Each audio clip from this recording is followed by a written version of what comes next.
I grew up in a small town in New Hampshire. In those days, Rotary had kind of an elitism about it. Later on, I get to Northern Kentucky, a leading scholar and thinker in the area here, and very, very well-respected entrepreneur named Frank Summercamp says to me, Ray, he says, I'd like to sponsor you in our Rotary Club. It's a very important organization here, and I think you would fit perfectly. And I said, you know, Frank, I said, for a number of reasons, I'm very interested in that.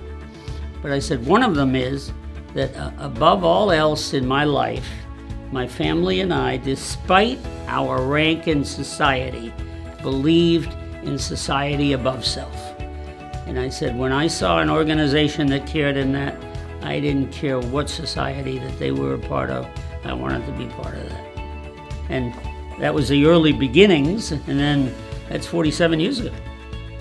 We at Thomas More got involved in international studies, and then I could play off some of the Rotary projects that were international, including one that I just fell in love with, which was Polio Plus. That program to me not only was mind-boggling in its potential, but the fact that we pulled it off. I mean, the idea was simple. Eradicate polio from the entire world. Not this country, that country, that country, the entire world. And we set about to do it. My wife and I are big fans of the peanut butter and jelly program with Parish Kitchen. Not only for us, I mean, we enjoy doing it when we're healthy. We like having the grandchildren help when they can. There's just a lot of parts of that. And when you break it down into pieces,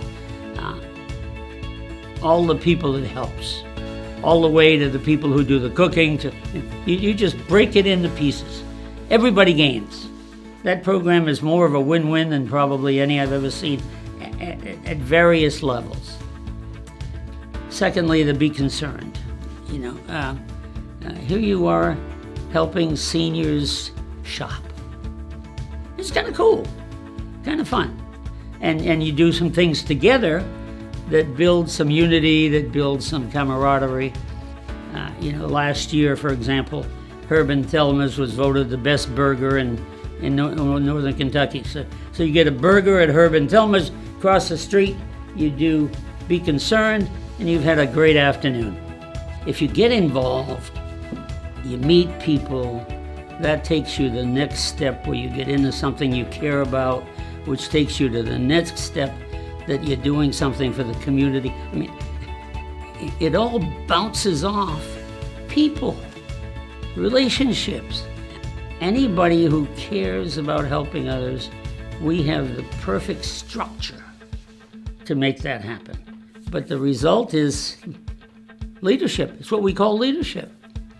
And leadership comes from commitment, and that comes from caring enough to want to give of your time. That's what it's all about.